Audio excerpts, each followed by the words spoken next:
So hey guys, my name is Harsh और इस video में हम कर रहे हैं क्लास 10th के चैप्टर नंबर 2 के इम्पोर्टेंट कंपाउंड्स। देखो क्या है, ये जितने भी कंपाउंड्स मैं इस वीडियो में कवर करूंगा ना, ये सारे काफ़ी इन पे काफ़ी क्वेश्चंस आते हैं पेपर में। तो ये काफ़ी इंपॉर्टेंट है आपके पढ़ने के लिए। तो हम एक एक करके सारे कंपाउंड देखते हैं और मैं आपको ये भी बताऊंगा कि इन पे बेस्ड किस तरह के क्वेश्चन आते हैं। ठीक है, तो एक एक करके देखते हैं। हमारा जो सबसे पहला कंपाउंड है या जो हमें पढ़ना है, सबसे पहला कंपाउंड वो है सोडियम हाइड्रोक्साइड। सोडियम हाइड्रोक्साइड, इसका कॉमन नेम होता है कास्टिक सोडा। आपको उसके दोनों नाम याद रखने हैं, सोडियम हाइड्रोक्साइड भी और कास्टिक सोडा भी। कास्टिक सोडा, आपको उसके दोनों नाम याद रखने हैं। इसका मौलिक फॉर्मूला होता है NaOH। अच्छा, इसकी हम प्रिपरेशन देखते हैं कि हम इसे प्रिपेयर कैसे करते हैं। तो प्रिपरेशन में क्या होता है कि हम शुरू में ब्राइन लेते हैं। ब्राइन क्या होता है? ब्राइन वाटर या ब्राइन, ब्राइन बेसिकली होता है कंसंट्रेटेड सॉल्यूशन ऑफ NaCl। ठीक है, NaCl का कंसंट्रेटेड सॉल्यूशन, उसे हम बोलते हैं ब्राइन। तो हम क्या करते हैं, हम ब्राइन का इलेक्ट्रोलाइसिस करवाते हैं जिससे सोडियम हाइड्रोक्साइड बनता है। अब इलेक्ट्रोलाइसिस किस तरह होता है वो थोड़ा सा देखते हैं। सपोज कीजिए ये एक कुछ कंटेनर वगैरह है और इस कंटेनर में मैंने ब्राइन सॉल्यूशन भर रखा है। ठीक है, ब्राइन सॉल्यूशन मतलब कंसंट्रेटेड सॉल्यूशन ऑफ NaCl, ये मैंने इसमें फिल किया हुआ है। अब मैं क्या करता हूँ, मैं यहाँ पर दो इलेक्ट्रोड्स लगाता हूँ। एक इलेक्ट्रोड ये एक इलेक्ट्रोड और ये एक इलेक्ट्रोड। ठीक है, और ये ऊपर कुछ बैटरी वगैरह से कनेक्टेड होगा। सपोज कीजिए ये पॉजिटिव इलेक्ट्रोड है और ये नेगेटिव है। जो पॉजिटिव इलेक्ट्रोड होता है उसे हम बोलते हैं एनोड और जो नेगेटिव होता है उसे हम बोलते हैं कैथोड। ठीक है, अब देखो इस सॉल्यूशन में क्या है, इस सॉल्यूशन में एक तो NaCl है और इस सॉल्यूशन में एक है वाटर यानी कि H2O। हमें पता है NaCl टूटता है Na प्लस और Cl माइनस में, और H2O टूटता है H प्लस और OH माइनस में। और हमें एक बात और पता है कि अपोजिट चार्ज एक दूसरे की तरफ भागते हैं। तो देखो जो उसमें पॉजिटिव आयन है यानी कि Na प्लस और H प्लस, ये दोनों कौन से टर्मिनल के पास जाएंगे या कौन से इलेक्ट्रोड के पास जाएंगे? नेगेटिव वाले के पास। और जो नेगेटिव आयंस है Cl माइनस और OH माइनस, ये कौन से वाले के पास जाना पसंद करेंगे? पॉजिटिव वाले के पास। तो बेसिकली होता ही है यहाँ पर कि Cl माइनस यहाँ पर आके इकट्ठे होते रहेंगे और OH माइनस इकट्ठे होते रहेंगे। ठीक है, इस वाले पे Na प्लस और H प्लस आके इकट्ठा होता रहेगा। अब यहाँ पे क्या होगा कि जैसे जो Cl माइनस इकट्ठा हो रहा है, ये Cl माइनस, ये आपस में रिएक्ट करके बना लेंगे Cl2। ये जो H प्लस इकट्ठा हो रहा है, ये आपस में रिएक्ट करके बना लेंगे H2। और क्या बचा बाकी? Na प्लस बचा और OH माइनस बचा, ये आपस में रिएक्ट करके बना लेंगे NaOH, जो कि हमें चाहिए था यानी कि कास्टिक सोडा। ठीक है, तो इस तरह से इलेक्ट्रोलाइसिस का प्रोसेस होता है। आपको इसे ध्यान रखने की कोई ज़्यादा जरूरत नहीं है। मेन जो आपको इसमें याद रखना है वो याद रखनी है इसकी रिएक्शन, कि इसमें एक्चुअल में कौन सी रिएक्शन पार्टिसिपेट करती है, कौन सी रिएक्शन होती है। तो इसमें रिएक्शन होती है कि 2NaCl प्लस 2H2O, इन दोनों की रिएक्शन होती है। बेसिकली इन दोनों का इलेक्ट्रोलाइसिस करवाते हैं, इलेक्ट्रोलाइसिस, है ना। और यहां से हमें मिलता है 2NaOH जो कि हमारा कास्टिक सोडा है, plus Cl2 gas plus H2 gas. अब देखो Cl2 गैस हमें कौन से इलेक्ट्रोड में मिल रही है? एनोड पे। तो आपको ये भी याद रखना है कि Cl2 में मिलती है एनोड पे और H2 में मिलती है कैथोड पे। ठीक है, ये चीज आपको दिमाग में रखनी है। आपको इलेक्ट्रोलाइसिस का प्रोसेस दिमाग में नहीं रखना, बस ये रिएक्शन आपको याद रखनी है। और एक चीज और, ये जो हमने प्रोसेस किया है, जिस प्रोसेस के थ्रू हमने यहाँ पर NaOH बनाया है, इस प्रोसेस का नाम होता है क्लोर एल्कली मेथड, क्लोर एल्कली प्रोसेस। ठीक है, तो क्या होता है कई बार एग्जामिनेशन में डायरेक्ट ना देके कास्टिक सोडा आपसे इस मेथड का नाम दे देगा कि आप ये बताओ कि इससे हम क्या चीज बनाते हैं। तो आपको इस मेथड का नाम याद रखना है और रिएक्शन याद रखनी है। बस ये दो चीज आपको लर्न करनी है, एक तो ये रिएक्शन पूरी, ठीक है, और साथ में इस मेथड का नाम, है ना, क्लोर एल्कली मेथड। ये दो चीज आपको दिमाग पर रखनी है। और एक चीज और बताता हूं मैं कि ये Cl2 हमें मिल रही है एनोड पे और H2 में मिल रही है कैथोड पे। फिर हमें ये भी पता है कि हाइड्रोजन गैस को हम कैसे पता लगाएंगे कि हाइड्रोजन गैस रिलीज हो रही है, ये पॉप साउंड के साथ बर्न करती है। तो ये पहला कंपाउंड था हमारा कास्टिक सोडा या सोडियम हाइड्रोक्साइड, जिसमें हमें ये चीजें याद रखनी है, एक तो रिएक्शन और एक प्रोसेस का नाम। हम अपने सेकेंड कंपाउंड पे आते हैं। हमारा सेकेंड कंपाउंड है वॉशिंग सोडा। हमारा सेकेंड कंपाउंड है वॉशिंग सोडा। वॉशिंग सोडा, इस वॉशिंग सोडा बेसिकली इसका केमिकल नेम होता है, ये केमिकल फॉर्मूला होता है Na2CO3.10H2O। आपको दोनों चीज याद रखनी है, इसका नाम भी और इसका फॉर्मूला भी। और इस फॉर्मूले को क्या प्रोनाउंस करते हैं, फॉर्मूला होता है सोडियम कार्बोनेट डेकाहाइड्रेट, ये भी नाम है आपको याद रखना है, सोडियम कार्बोनेट डेकाहाइड्रेट। तो ये चीज आपको दिमाग में रखनी है इसमें, एक तो कि प्रोसेस क्या है वॉशिंग सोडा, फॉर्मूला क्या है Na2CO3, और इसका ये क्या है नाम, सोडियम कार्बोनेट डेकाहाइड्रेट। ठीक है, ये चीज आपको दिमाग में रखनी है। इसके बाद हम इसकी भी प्रिपरेशन देखते हैं। तो देखो इसकी प्रिपरेशन ना 3 स्टेप में होती है। फर्स्ट स्टेप में हम क्या करते हैं, फर्स्ट स्टेप में हम NaCl लेते हैं, सोडियम क्लोराइड। NaCl की रिएक्शन करवाते हैं अमोनिया के साथ NH3, इन सब के नाम याद होने चाहिए, साथ में H2O और साथ में CO2 कार्बन डाइऑक्साइड गैस। इन चारों की रिएक्शन करवाते हैं NaCl, अमोनिया, वाटर, CO2, इन चारों की आपस में रिएक्शन करवाते हैं। यहां से रिएक्शन करके बनता है NaHCO3 प्लस NH4Cl। ये NaHCO3 होता है सोडियम बाइकार्बोनेट या sodium hydrogen carbonate, sodium hydrogen carbonate. ठीक है, अब सेकेंड स्टेप में क्या करते हैं हम, ये जो सोडियम हाइड्रोजन कार्बोनेट बना है हमारा, इसे हम करते हैं हीट। जो सोडियम हाइड्रोजन कार्बोनेट बना है इसे हम करते हैं हीट। हीट करके ये बनाता है Na2CO3 plus CO2 plus H2। ठीक है, ये जो चीज बनती है Na2CO3, ये होता है सोडियम कार्बोनेट, सोडियम कार्बोनेट। अब हमारा देखो हमें बनाना क्या था, हमें बनाना था Na2CO3.10H2O। तो हमने इतना पार्ट तो बन गया, Na2CO3 तक बन गया, अभी 10H2O नहीं आया, यानी कि इसमें कोई भी वाटर के मॉलिक्यूल नहीं है ना। और इस चीज को जो अभी बनी है ना, इसे हम बोलते हैं सोडा ऐश, सोडा ऐश। ये वर्ड आपको याद रखना है कि इसे हम बोलते हैं सोडा ऐश, या basically anhydrous sodium carbonate. Anhydrous का मतलब होता है एब्सेंस ऑफ वाटर, या सूखा, एनहाइड्रस का मतलब होता है सूखा, और इसको बोलते हैं Na2CO3 जो बना है यहाँ पर सोडा ऐश। ठीक है, थर्ड स्टेप में हम क्या करेंगे, थर्ड स्टेप में ये जो हमारा Na2CO3 बना था इसे वाटर दे देंगे, बस 10H2O के मॉलिक्यूल चाहिए हमने दे दिए, तो ये बना देगा Na2CO3.10H2O, या वॉशिंग सोडा जो हमें चाहिए था, मतलब हमारा डिजायर्ड प्रोडक्ट बन गया। तो आपको याद रखना है वॉशिंग सोडा का फॉर्मूला, वॉशिंग सोडा का नेम, और उसकी तीनों मेथड, मतलब ये 3 स्टेप की रिएक्शन है। फर्स्ट स्टेप में क्या कर रहे हैं हम, सेकंड में क्या कर रहे हैं, और थर्ड में क्या कर रहे हैं। ठीक है, अच्छा, ये जो Na2CO3 होता है ना, ये वाटर सोल्यूबल होता है, ये वाटर सोल्यूबल होता है। ठीक है, आपको ये पॉइंट याद रखना है। और एक पॉइंट आपको याद रखना है, जैसे इसका नाम है वॉशिंग सोडा, तो आप खुद देखो ना, ये काई में काम होता होगा, वॉशिंग में काम होता होगा। तो बेसिकली इसकी क्लीनिंग प्रॉपर्टी होती है, यानी कि ये साफ, मतलब किसी चीज को साफ करने में, जैसे हमारे कपड़ों पर डर्ट के दाग लगे जाते हैं, ग्रीस के दाग लगे जाते हैं, उन्हें साफ करने में काम आता है। तो ये बेसिकली क्या करता है, डर्ट और ग्रीस पर अटैक करता है और उससे पकड़ के वाटर में सोल्यूबल होता है और उसे पानी में डिजोल्व करवा देता है। तो ये इसका कुछ प्रोसेस होता है, यानी कि इसका वॉशिंग में प्रोसेस होता है, हम इससे कपड़े वगैरह धो सकते हैं, जैसा इसका नाम भी है ना वॉशिंग सोडा, तो आप ऐसे देख सकते हो। ठीक है, इसके बाद बस आपको उसमें यही याद रखना है, तीनों स्टेप, तीनों रिएक्शन आपको याद होनी चाहिए इसमें, है ना। इसका नाम सोडा ऐश होता है, NaH ये बनता है यहाँ पर, है ना। ये पूरा प्रोसेस, तीनों रिएक्शन याद कर लो, यही इतना इंपॉर्टेंट है इसमें। तो अभी तक हमने 2 कंपाउंड देख लिए, अब हम अपना थर्ड कंपाउंड देखते हैं जो कि है बेकिंग सोडा, बेकिंग सोडा। ठीक है, बेकिंग सोडा की सबसे पहले हम देखते हैं इसकी प्रिपरेशन। देखो मैं इसमें ना आपको पॉइंट वाइज बताऊंगा कि आपको कैसे लर्न करना है। तो फर्स्ट पॉइंट तो आपको ये लर्न करना है कि बेकिंग सोडा, इसका फॉर्मूला क्या होता है, NaHCO3, है ना, या इसका नाम क्या होता है, सोडियम हाइड्रोजन कार्बोनेट।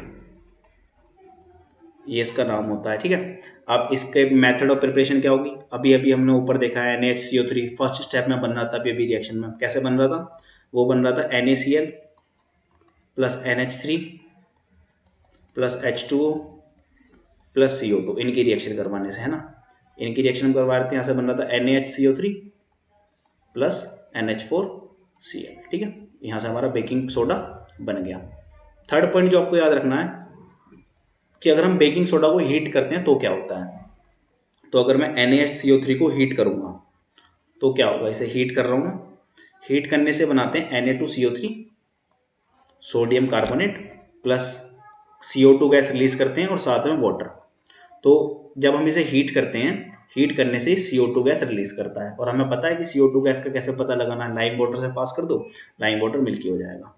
ये थर्ड पॉइंट आपको याद रखना है। फोर्थ पॉइंट जो आपको उसका दिमाग में रखना है वो ये कि इसे ना हम एंटासिड की तरह यूज़ करते हैं। एंटासिड्स क्या होते हैं वो बता देता हूँ। जब कभी आपको एसिडिटी हुई हो तो जो हम दवाई लेते हैं, एसिडिटी में जो हम दवाई लेते हैं वही एंटासिड्स होते हैं। तो बेसिकली वो दवाई क्या करती है, वो दवाई बेसिक नेचर की होती है, और हमारे पेट में एसिड बन रहा है तो हम बेस खा रहे हैं, तो एसिड बेस आपस में न्यूट्रलाइज हो जाता है और हमें रिलीफ मिल जाता है।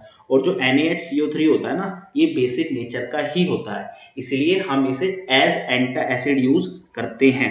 अब पेपर में कई बार क्वेश्चन आ जाता है कि आप उसका मेथड ऑफ प्रिपरेशन लिखो जिसे हम एंटा एसिड की तरह यूज करते हैं, तो आपको किसका लिखना है, बेकिंग सोडा का। तो आपको याद रखना है कि बेकिंग सोडा को हम एंटा एसिड की तरह यूज करते हैं। आपने शायद घरों में भी सुना होगा कि कभी अगर आपको एसिडिटी हो रही हो तो बोल देते हैं कि थोड़ा सोडा खा लो। सोडा खाने से क्या होगा, बेसिकली वो बेस है, हमारे पेट में एसिड है, हमने बेस खा लिया, एसिड बेस आपस में रिएक्ट करके न्यूट्रलाइज हो जाएंगे, तो इसलिए हम इसे एज एंटा एसिड यूज करते हैं। फोर्थ पॉइंट आपको ये याद रखना है। फिफ्थ पॉइंट जो उसका आपको दिमाग में रखना है वो है कि इसे हम यूज करते हैं बेकिंग पाउडर बनाने में। ये बेकिंग सोडा था, इसे हम यूज करते हैं बेकिंग पाउडर बनाने में। अब बेकिंग पाउडर क्या होता है, तो बेकिंग पाउडर में बेसिकली दो चीज होती हैं। पहला बेकिंग सोडा जो कि NaHCO3 यानी कि है ना, और सेकंड चीज होती है इसमें कोई एसिड, जनरली कोई वीक एसिड जैसे कि टार्टरिक एसिड, है ना, इस टाइप का कोई एसिड। तो इन दोनों के मिक्सचर को, ये जो इन दोनों का मिक्सचर होता है, इसी चीज को हम बोलते हैं बेकिंग पाउडर, ठीक है। अब बेकिंग पाउडर का क्या यूज होता है, तो बेकिंग पाउडर हम यूज करते हैं जो हमारे घरों में केक बनते हैं ना, केक को स्पॉन्जी बनाने के लिए बेकिंग पाउडर का हम यूज करते हैं, केक को स्पॉन्जी बनाने के लिए। अब भैया बेकिंग पाउडर केक को स्पॉन्जी कैसे बनाता है, तो वो हम देखते हैं कैसे बनाता है। पहले एक रिएक्शन देखते हैं, बेकिंग पाउडर में क्या क्या हो रहा है। देखो बेकिंग पाउडर में एक तो बेकिंग सोडा है यानी कि NaHCO3 है, और साथ में एसिड है ना। कौन सा एसिड है, कोई भी एसिड हो, मान लो इसमें टार्टरिक एसिड है ना। और एसिड्स क्या करते हैं, हमें पता है एसिड H+ आयन देते हैं, तो यानी कि एसिड ने अपना H+ आयन दिया, इन दोनों ने आपस में रिएक्शन करी तो क्या बनाया, Na+, साथ में CO2 और साथ में H2। तो बेसिकली इन दोनों ने आपस में रिएक्शन करके CO2 गैस रिलीज करवाई, CO2 गैस रिलीज करवाई। और ये जो CO2 गैस है ना, यही हमारे केक को स्पॉन्जी बनाने का काम कर रही है। भैया कैसे कर रही है, तो वो भी बताता हूँ। वो ऐसे कर रही है कि सपोज करो ये हमारा केक है, हमने इसमें केक में बेकिंग पाउडर मिला रखा है, ये बेकिंग पाउडर मिला रखा है। बेकिंग पाउडर से क्या हुआ, CO2 गैस रिलीज हो रही है, तो ये CO2 गैस रिलीज हो गई। अब CO2 गैस केक में से बाहर निकलेगी, तो जब CO2 गैस केक में से बाहर निकलेगी ना, तो ये केक को थोड़ा ऊपर उठा देगी, जिसकी वजह से हमारा केक जो है थोड़ा फूल जाएगा। तो इसलिए हमारा केक थोड़ा सा फूल जाएगा और केक क्या बन जाएगा, स्पॉन्जी बन जाएगा। तो इसीलिए NaH जो बेकिंग पाउडर है वो केक को स्पॉन्जी बनाने का काम करती है। अब आपको पता लग गया ना कैसे स्पॉन्जी बनता है। बेसिकली उसमें से CO2 गैस निकलती है, और जब CO2 गैस निकलती है तो अपने साथ केक को थोड़ा सा उठा देती है, ठीक है। ओके जी। इसके बाद भैया CO2 गैस तो यहाँ भी निकल ली थी बेकिंग सोडा को हीट करने पर, तो हमने खाली बेकिंग सोडा ही क्यों नहीं यूज कर लिया केक बनाने में, हम बेकिंग पाउडर क्यों यूज करते हैं, बेकिंग सोडा क्यों नहीं यूज करते। इसका रीजन, ये मेरा अगला पॉइंट है, हमने 5 पॉइंट पढ़ लिया ना, ये मेरा 6th पॉइंट है, why we don't use baking soda for making और केक स्पॉन्जी। अपने केक को स्पॉन्जी बनाने के लिए हम बेकिंग सोडा क्यों इस्तेमाल नहीं करते, इसका रीजन समझ लेते हैं। भैया देखो बेकिंग सोडा क्या था, NaHCO3, ठीक है जी। मैं जब इसे हीट कर रहा था तो ये बना रहा था Na2CO3 plus CO2 plus H2O। ठीक है जी, तो यहाँ से CO2 गैस रिलीज हो रही है, हाँ जी हो रही है। तो क्या ये केक को स्पॉन्जी बनाएगा? हाँ जी जरूर बनाएगा। तो हम इसे क्यों नहीं यूज कर रहे? इसे हम इसलिए यूज नहीं कर रहे क्योंकि यहाँ ना साथ में Na2CO3 बन रहा है। Na2CO3 बेसिकली बेसिक नेचर का होता है, और ये बेसिक नेचर का होता है, हमें पता है बेस कैसे होते हैं, कड़वे होते हैं, यानी कि बिटर टेस्ट के होते हैं। तो यहाँ पे जो Na2CO3 बन रहा है ना साथ में, ये हमारे केक को कड़वा कर देगा, इसलिए हम NaHCO3 यूज नहीं करते, या बेकिंग सोडा यूज नहीं करते हम केक को स्पॉन्जी बनाने के लिए। क्यों? क्योंकि यहाँ पर Na2CO3 बन रहा है जो कि बेसिक नेचर का है, जो कि कड़वा है, और वो हमारे केक को कड़वा कर देगा। अब भैया जो आपका बेकिंग पाउडर है उसमें भी तो NaHCO3 है, वो केक को कड़वा क्यों नहीं करता? वहां भी तो बेस बनता होगा। तो देखो जो हमारा बेकिंग पाउडर है, बेकिंग पाउडर, ये केक को कड़वा क्यों नहीं करता? ये केक को कड़वा इसलिए नहीं करता, सही बात है यहाँ भी बेस है, यहाँ भी Na2CO3 वगैरह रिलीज होते होंगे, लेकिन यहाँ पर साथ में हमने डाला था एसिड, है ना। बेकिंग पाउडर मैंने बताया था ना, दो चीज होती है, बेकिंग सोडा और एसिड। तो यहाँ पर एसिड भी है, तो ये एसिड और बेस आपस में रिएक्ट करके न्यूट्रलाइज हो जाएंगे, यानी कि सोल्ट प्लस वाटर बना लेंगे। तो जो बेस का कड़वा टेस्ट है वो चला जाएगा, इसीलिए हम बेकिंग पाउडर यूज करते हैं, ना कि बेकिंग सोडा। तो ये पॉइंट आपको दिमाग में रखना है कि केक को स्पॉन्जी करने के लिए हम बेकिंग सोडा यूज नहीं करते, बेकिंग पाउडर यूज करते हैं। मैं दोबारा रिपीट कर दे रहा हूँ क्या चीज हुई यहाँ पर। बेकिंग सोडा हमने क्यों इस्तेमाल नहीं किया? क्योंकि साथ में यहाँ पर बन रहा था बेस, और बेस कड़वे टेस्ट का होता है जो कि हमारे केक को कड़वा कर देगा। और बेकिंग पाउडर की यूज कर रहे हैं, बेस तो यहाँ भी है लेकिन यहाँ पर साथ में होते हैं एसिड, और एसिड और बेस आपस में रिएक्ट करके न्यूट्रलाइज हो जाएंगे, हमारा केक कड़वा नहीं होगा। ठीक है, तो इसलिए हम केक बनाते हुए बेकिंग पाउडर इस्तेमाल करते हैं, ना कि बेकिंग सोडा। ओके, एक पॉइंट और आपको दिमाग में रखना है, हमने 6 पॉइंट पढ़ लिए, हमारा 7th पॉइंट है इसमें जो कि आपको इसके लिए दिमाग में रखना है। अब 7th पॉइंट ये है कि जो हमारा बेकिंग सोडा है, यानी कि सोडियम हाइड्रोजन कार्बोनेट जो है हमारा है NaHCO3 बेकिंग सोडा, इसे हम यूज करते हैं as fire extinguisher. Fire extinguisher क्या होता है? जो आग को बुझाने में काम आता है। जैसे कि आपने स्कूल्स में या हॉस्पिटल्स में वो रेड कलर के सिलेंडर्स देखे होंगे ना, वो लाल लाल से सिलेंडर लगे होते हैं फायर को बुझाने के लिए। तो उसमें बेसिकली क्या होता है, उसमें दो चीज होती हैं, एक तो NaHCO3 होता है और साथ में एक एसिड होता है। सपोज करो मैं H2SO4 ले रहा हूँ, कोई भी एसिड। तो फायर एक्सटिंग्विशर में ये दो चीजें होती हैं, है ना। अब इनसे भैया आग कैसे बुझती है? तो इनसे आग ऐसे बुझती है, ये दोनों आपस में रिएक्ट करते हैं। जब हम उसे खोलते हैं ना तो ये दोनों आपस में रिएक्ट करते हैं। तो NaHCO3 प्लस H2SO4 जब आपस में रिएक्ट करेंगे तो ये बनाते हैं Na2SO4 plus 2H2O plus 2CO2। तो यहां से जो इन्होंने CO2 गैस रिलीज कर रही है, जो इन्होंने CO2 गैस बनाई है, CO2 गैस एक फायर एक्सटिंग्विशर गैस भी होती है। अगर सपोज करो आप इसका, आप चाहे लेबोरेटरी में भी एक्सपेरिमेंट कर सकते हैं, किसी भी रिएक्शन में से जहां से CO2 गैस रिलीज हो रही हो, आप उसके ऊपर बर्निंग कैंडल लेके चलाओ, वो कैंडल अपने आप बुझ जाएगी। तो बेसिकली CO2 गैस आग को बुझाने में काम आती है। तो फायर एक्सटिंग्विशर में क्या था? NaHCO3 और कोई भी एक एसिड, तो ये दोनों आपस में रिएक्ट करेंगे, CO2 गैस रिलीज करेंगे, और ये CO2 गैस ही आग को बुझाने में काम आएगी। ठीक है, तो इसीलिए हम इसे फायर एक्सटिंग्विशर की तरह भी यूज करते हैं। अब यहां से भी क्वेश्चन आ सकता है कि आप उसका मेथड ऑफ प्रिपरेशन लिखो जिसे हम फायर एक्सटिंग्विशर की तरह यूज करते हैं। तो आपको किसका मेथड ऑफ प्रिपरेशन लिखना है? बेकिंग सोडा का, NaHCO3 का। ठीक है, इसके बाद बस इसमें आपको ये 7 पॉइंट याद रखने हैं। मैंने आपको पूरा डिटेल में पढ़ाया, इतना डिटेल में लिटरली आपको कहीं नहीं मिलेगा जितना मैं इसमें बता रहा हूँ। ठीक है, बेकिंग सोडा ये हो गया। आप जानबूझ के मैंने पॉइंट वाइज डिवाइड करा ताकि आपको एक एक पॉइंट दिमाग में रहे। ठीक है, ओके। इसके बाद हमारा अगला कंपाउंड कितने हो गए? 3 पढ़ लिए ना हमने। हाँ, 3 कंपाउंड हो गए हमारे। इसके बाद हमारा अगला कंपाउंड है 4th, जो कि है ब्लीचिंग पाउडर। ब्लीचिंग पाउडर, अब ये ब्लीचिंग पाउडर क्या है इसे और देखते हैं। ब्लीचिंग पाउडर देखते हैं ना। अब देखो, ब्लीचिंग पाउडर बताने से पहले मैं आपको दो छोटी सी डेफिनेशन बता देता हूँ। एक होते हैं ब्लीचिंग एजेंट, ब्लीचिंग एजेंट। तो बेसिकली ब्लीचिंग एजेंट क्या होता है? जो किसी चीज़ को ब्लीच करने में काम आता है, यानी कि अगर कोई दाग वगैरह लग गया आपके, ब्लीच समझ रहे हो क्या होता है, जैसे कभी कपड़ों पर दाग लग जाता है तो हम उसका ब्लीच करवा लेते हैं, यानी कि दाग वगैरह को साफ करने में जो चीज़ काम आती है उसे हम बोल देते हैं ब्लीचिंग एजेंट। एक पॉइंट होता है छोटा सा डिसइंफेक्टेंट। डिसइंफेक्टेंट्स क्या होते हैं, जो कि बेसिकली बैक्टीरिया वगैरह को मारने में काम आते हैं, उन्हें हम बोल देते हैं डिसइंफेक्टेंट्स। तो बेसिकली ब्लीचिंग पाउडर को हम ब्लीचिंग एजेंट और डिसइंफेक्टेंट की तरह यूज करते हैं, है ना। अब जो इसमें पॉइंट याद रखने के हैं, मैं इसमें भी अगेन पॉइंट के साथ बता दे रहा हूँ। तो फर्स्ट पॉइंट जो आपको याद रखना है कि इसे हम बनाते कैसे हैं, इसका मेथड ऑफ प्रिपरेशन। तो मेथड ऑफ प्रिपरेशन में हम क्या करते हैं, हम पहले सेक्ड लाइम लेते हैं। सेक्ड लाइम होता है CaOH hold wise, calcium hydroxide. Sacked lime की रिएक्शन हम Cl2 के साथ करवाते हैं, यहाँ से बनता है CaOCl2 और साथ में H2O। तो ये CaOCl2 और साथ में H2, जो ये CaOCl2 है यही हमारा ब्लीचिंग पाउडर होता है। इसका नाम होता है कैल्शियम ऑक्साक्लोराइड, कैल्शियम ऑक्सीक्लोराइड।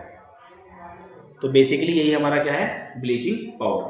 तो इसमें आपको एक पॉइंट तो ये याद रख लो, और इसमें आप क्या याद रखोगे, एक सेकंड पॉइंट इसमें आप ये याद रख सकते हो कि ब्लीचिंग पाउडर का यूज क्या होता है, बेसिकली कपड़ों को ब्लीच वगैरह करने में, है ना, कपड़ों को ब्लीच करने में। थर्ड पॉइंट आप इसका इसमें दिमाग में रख सकते हो कि इसमें ना स्ट्रॉन्ग स्मेल आती है क्लोरीन की, स्ट्रॉन्ग स्मेल ऑफ क्लोरीन, इस क्लोरीन की स्ट्रॉन्ग स्मेल देता है। ओके जी।